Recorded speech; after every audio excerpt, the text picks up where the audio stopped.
A contemporary music critic has suggested that the four greatest musicians who ever lived in alphabetical order are Bach, Beethoven, the Grateful Dead, and Mozart, in that order. And we're delighted to have with us, however accurate that music critic may be, we're delighted to have with us Jerry Garcia, the founder and lead guitar and vocalist of the Grateful Dead, who's spoken of as one of the most prolific musicians today. And Jerry explains that that's because he's crazed, he's obsessed. We'll find out in a minute when we meet Jerry Garcia, the Grateful Dead, and find out what he believes. We'll see you. Got it? Jerry Garcia, the question, I guess, that the program asks at the beginning and the end, and most of the time during the middle, is who are you? And what turns you on? And so just for a change, instead of sneaking up on you, can I come right in straight and honest and say, who's Jerry Garcia and what turns him on? Well, I'm somebody who plays music, or tries to, and I think of myself as a person who's a music student. Mm-hmm. And what turns me on is being able to play and being able to continue developing. I think that's it fairly simply, and then there's concentric circles of greater and lesser turn-ons. I mean, Did you mean I read at one point where you said I'm a slow learner. I'm not very talented, so I really have to work to learn and to grow. And you put a lot of emphasis on the growth, on the experimentation, on the change. You said I don't want to end in the cul-de-sac of success. Right, exactly. Yeah, I agree. Well, my feelings about that are that there is a convention in what you could broadly describe as entertainment that states essentially, once you have your act down, once you have it together, keep on doing it. That's what the people want. They're coming back to see Judy Garland for the umpty-billionth time, and whatever. They're there to see you do your little dance, and I feel that that's a serious limit on anybody who feels that they're an artist, rather than an entertainer. Not to say that being an entertainer is no good, but I would rather think that I'm involved in something that's more open-ended than that. I'd rather not be able to see the end that clearly. Right.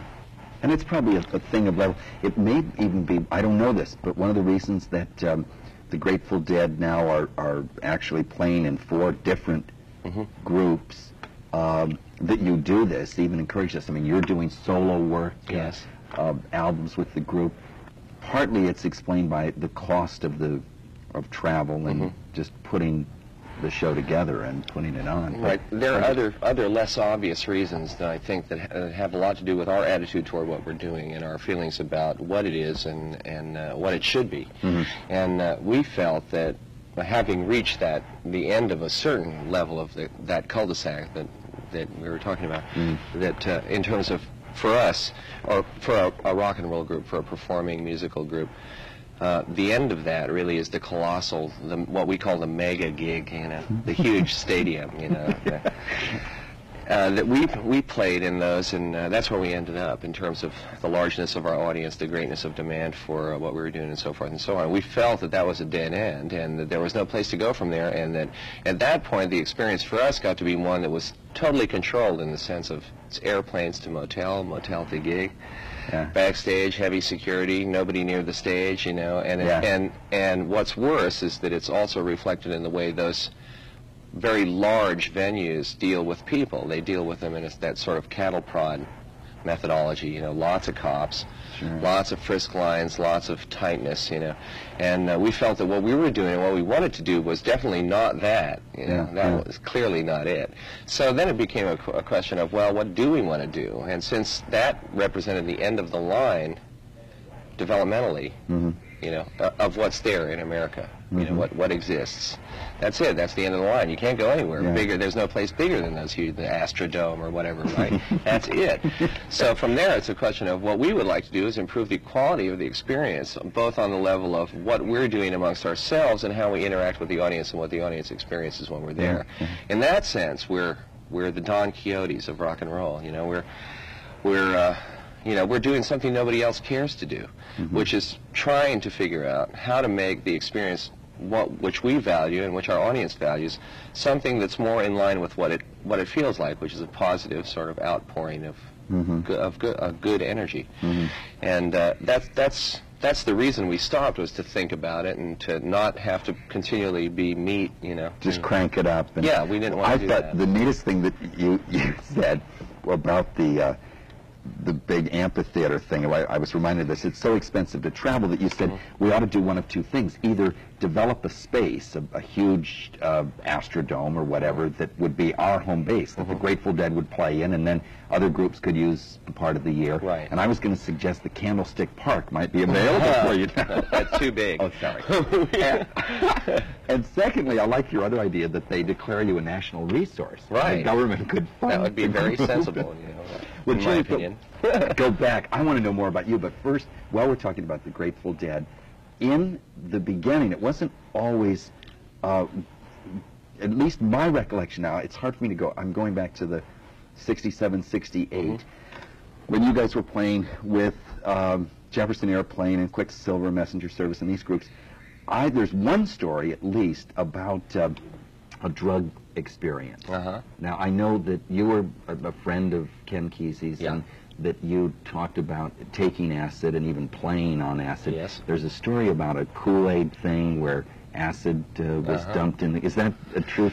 Well, you guys were playing and kids freaked out. It's true. It's definitely true. It happened more than once, but it was the sort of thing where rather than we didn't. That wasn't what we did, Yeah. What we did was always pretty much the same, which was to play music, and that's been our main concern, no matter how weird it got, But because of the times and because of what was going on, there was all the inevitable dealer, who would come and feel that, in an altruistic gesture would say, well, here's this jar of apple juice, and I have a convenient 300 hits of mescaline here, and I'll just pop it in. Treat everybody. Well, yeah, right. Something along those lines. Yeah. And then, of course, I mean, if you didn't know what was going on and you drank a glass, and this happened to me countless times, you know what I mean? It's not like something that happened to innocent victims in the audience. It happened to everybody, I mean, I number myself amongst those victims. Victims, yes. And it would be that sort of thing, there was no way to gauge really what there was, because the whole thing was enveloped in secrecy. Yeah. How much, Jerry, were drugs? Is it blown up? How much? There certainly was a counterculture.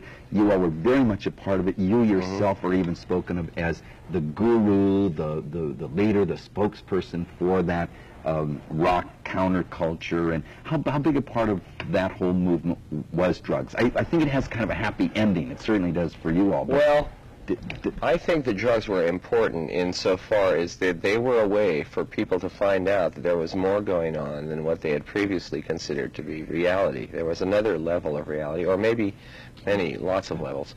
I think that experience in my life, that experience has proved to be more valuable than most of the other things that have happened to me in my life. Remember that I'm a person who leads a sort of limited existence. I play. And a lot of my time is devoted to practicing, and I'm focused and it's fairly singular, you know what I mean? That's what I do. I don't really do much else, so in terms of what's available to me is experience, not too much. And being able to, back in the days when LSD was legal, and it wasn't a crime to take it, or it wasn't a crime to change yourself, for me it was an incredible opening up. I mean, it made me realize that there was a lot more than what I even suspected, and I suspected a lot. Isn't that amazing? With all of the travel, with the reading, and you're into art, you're into filmmaking now. You've cut over 40 albums, or been involved in them. You're into engineering. You all have the most famous, in any case, sound system in the world. Right. All of these interests and this, what most people would think of as a variety of experience, you think of yourself as somewhat insulated or isolated, or right, because, well, basically I'm functional. I do the things that I'm supposed to do. And I'm interested in doing them, and always intended to do them. So I don't feel bad about it, but I realize that it's somewhat limited. Are there other ways when you talk about the high now? I know that you're more concerned about health, and Yeah. you've talked about consistency, things that drugs won't do, that Oh, yeah, militate right. against. So you're not into the drug thing now. How do you get these highs? Is the spiritual a part of this, Well, spiritual consciousness? Yeah, it is, of course. I mean, that's part of the whole consciousness. I mean, really, I'd like to make one point clear about drugs. First of all, I don't feel a certain specific fixed way about drugs. I think the worst thing about drugs is that they're illegal, you know, and I think that that's the real thing that creates problems on all those levels, and that's just my own observation. And it doesn't mean that make all drugs legal or anything like that. I'm not saying that, but that's what I think. That leads to I think most that of that's the what's problems. really wrong about it, you know, more than anything else. No worse than drinking coffee, say. You know. What's a drug? You know, what's a drug? We have drugstores. Exactly. Yeah. Right. So, you know, all that. Yeah. I think the thing of getting high is really what we were all sort of into at the time. The what that means is something that I can't really say what it means. I can't put a name to it other than getting high. And the people who know what I'm talking about know what I'm talking about. I'm assuming.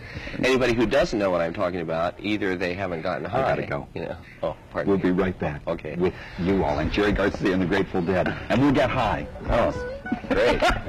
I like it.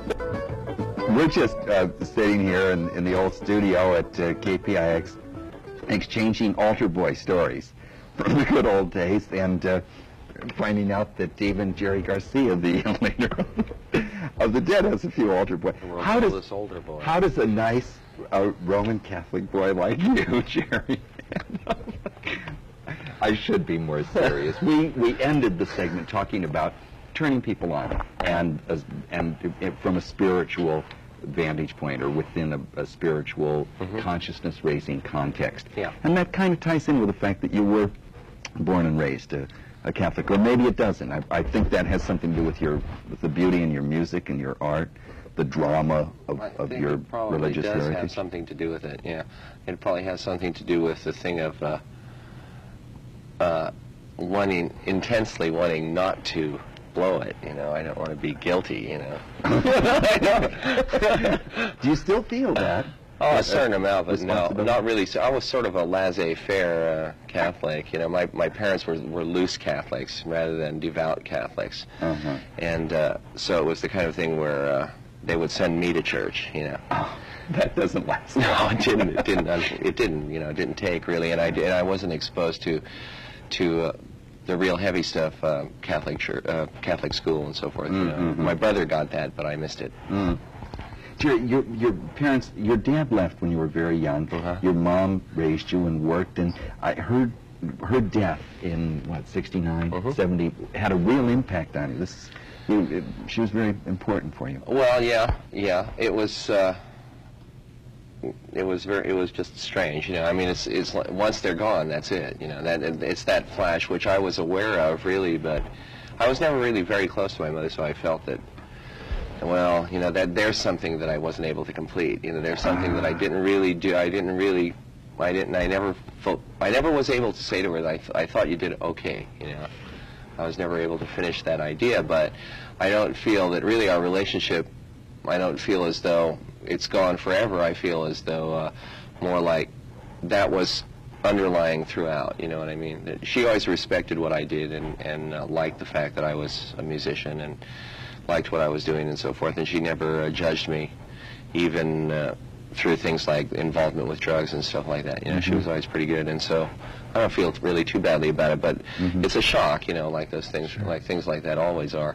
And but on another level, of course, it's interesting how once your parents are gone, you know. Like the foundation. They're gone, like you know. That's what it. do you plug into? Yeah, it's strange. On some levels, it's liberating. On other levels, it's very sad. You know. Yeah. Jerry, one thing, I have to make this comment. It may sound like a departure from where we are, but I think people would expect Jerry Garcia of the Grateful Dead, who does not appear on television, they would expect, on meeting you this close, a much more sort of, I don't know, far out, flamboyant, you know, heavy dude type swinger. I don't know. I think we have stereotypes of musicians and stereotypes of certainly the Grateful Dead, Jefferson Airplane. There's a whole mystique about the Dead and about Jerry Garcia, and you're very real, very believable, very normal, dare I say. Am I blowing your whole image? No, I don't think so. Are you conscious of that, a kind of disparity between who you really are and what people expect of you? Well, sure, because it works both ways too. I mean, on some levels, the media relation to the reality it's always wrong. I believe. I believe it never is very accurate because of just everything. Language itself is one heavy bias. So it's. But I've been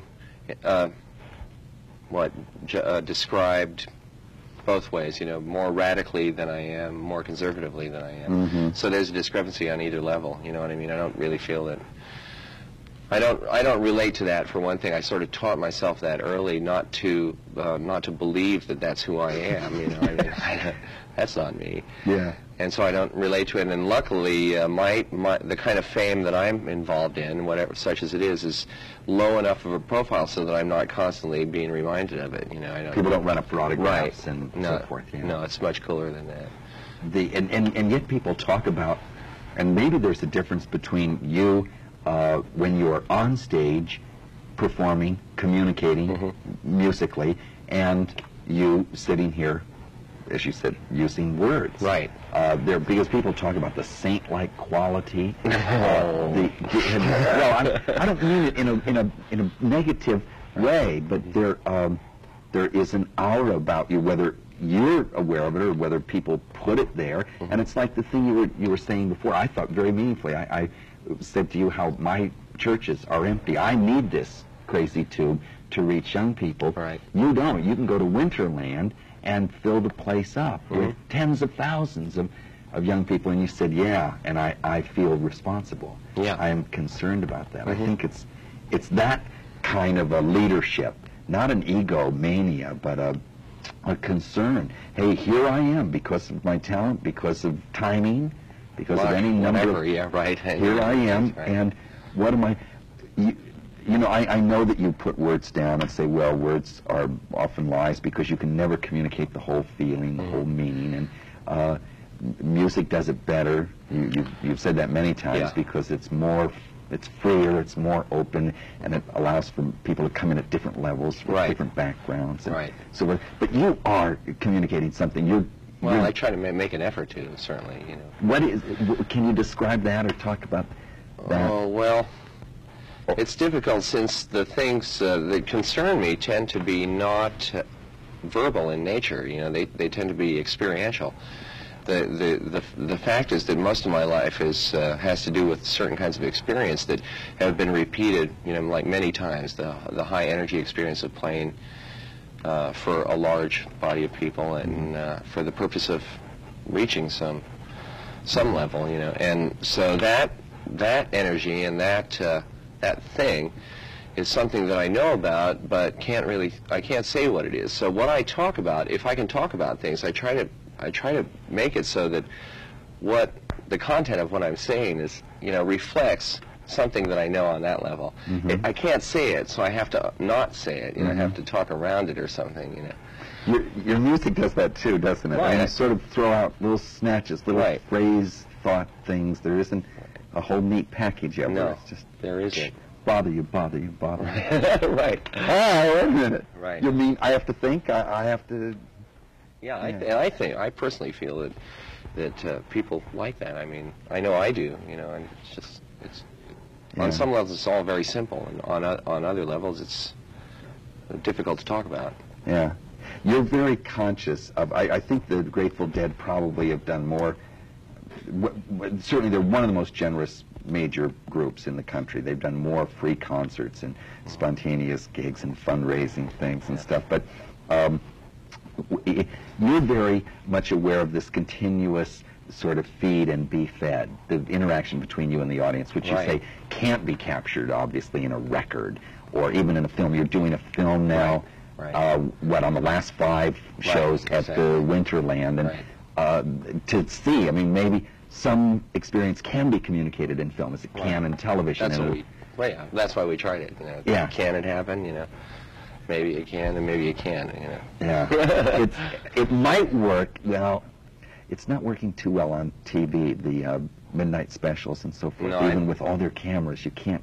No, I think it reduces it too much. You know, that particular kind of experience, I think it just reduces, makes it too small. You know, that's one level of it. But the hard thing is that you don't get any kind of feedback then, because you're not into fame and money. No, but I'm into a more direct kind of feedback. I like to be in a situation where I can really talk to the people who like our music, you know. And we have a pretty good two-way flow that they write to us pretty freely, and by and large, they're pretty articulate. They know what we're doing, and we recognize them by the way they speak to us. You know what I mean? So we know that what they're talking about is what we're talking about. Yeah. And so that we know we're aware of that reciprocal thing. That's amazing. I know you send out, you have a mailing list of 35,000 or something, and you send out a preview, what are they called, sampler, you know, audition copies of the albums before they, or the records. I think. And they send stuff to us, too. You know, they talk to us and tell us about what it's like. That's a big part of you, that collaborative effort, because I know in the beginning your music was eclectic. You started with the jug band kind of bluegrass sound, even banjo, guitar, and then got into the whole thing, blues and jazz, and which is a great thing, and you kind of explored all those ramifications, and now you're into a whole new form for creating, where you do listen to at all different levels. Right. Well, it's because it's more interesting from the standpoint of a person who's involved in lots of different kinds of energy. That is what's interesting to me, and on a certain level, that is what I do. Also, I deal with lots of different kinds of energy, and I feel that I'm essentially someone who works into things. You know, rather than I'm not an artist in the solo or in the independent artist in the Garrett mold. You know, I'm not that sort of person. Follow me, gang. Right. I'm part of dynamic situations, and that's where I like it, and that's where I feel I function best. And the Grateful Dead is a collection of people, or all people who've come to that idea, you know, all through various different ways, and it works. You know, that's really all we have to say about what we do. You know, if you want to see it work, if you want to see a situation work that doesn't have any leader, that doesn't have any plan, or doesn't and is utterly formless, really, from moment to moment, then you know, you don't have to guess about whether something like that will work. We have it, and it's working. You know? And how can you do that without bumping egos? Well, we bump egos. But but everybody has learned that the best things happen when everybody agrees and feels that that's the right thing to do, rather than one person has an idea and everybody else feels a little funny about it. So we go on that level of, if somebody doesn't like it, we don't do it. And we've learned to trust each other after a long enough time of fiddling around with this idea. We've learned to trust each other to the point of saying, well, if Kreutzmann doesn't like it, it's no good. And that idea comes from the idea basically that no idea really makes it if you can't include everybody in it. If you can't bring everybody. You know what this is sounding like? Marriage. Or a good marriage, or a good family. Well, I think it's just a good way for people to work together. Yeah, right. Yeah. And of course, it depends on what they're doing. I think you'd probably run into trouble if you were trying to build a bridge. You know, you can't improvise on that level too well. But I believe that if you had people that were all really skilled at that particular world, that they could do it. Because on another level, I mean, on the mathematics level, architecturally, musically, that's what the Grateful Dead does. Is we're creating architectures. You know, architectural models, if you will, of kinds of music, and they work, and each person adds their own personality to the whole thing, and it works. You know, somehow. And I think that everything could be that way, really. Jerry, when you talk about energy, what's the source of your own?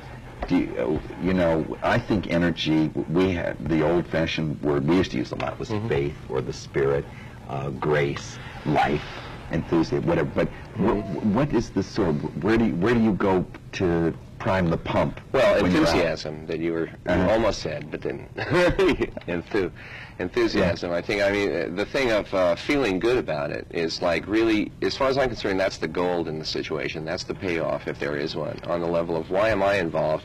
I'm involved because I like it and because it feels good.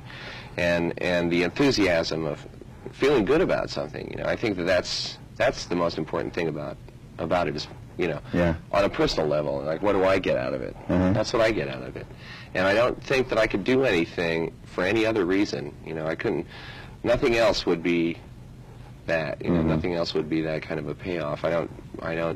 Riches, fame, power, well, it shows. It shows in you. You've also described music as your yoga, as your meditation. Right, and by that I just mean that I think that it's a good thing to have one thing that you can work on a more or less a daily basis and be able to see improvement in your own terms that is a result only of your own energy being put into the thing, you know what I mean? It's the kind of thing, anything that you decided to do, if you did it every day and it was something that you could notice yourself improving, even if it was whatever it was, you know, cat's cradles, crossword puzzles, prayer, right, rosary, these whatever. are all forms. Sure, they're all forms, and I think that the things that keep opening in front of you, the more you do them, the better you get at them. You know, that idea, I think, is really a nice idea to have in your life. It keeps you centered to something, you know. Yeah. You don't have to be worried about how you're being judged in some absolute sense, but you can judge your own progress on a day-to-day basis. And when you're doing something like that, you know when you're off, and you know when you're on. You're on. We're off. Thank you, Jerry Garcia, for the discipline and the sharing and the growing. Thank you all. We'll see you next week. Believe. God bless us all. Please.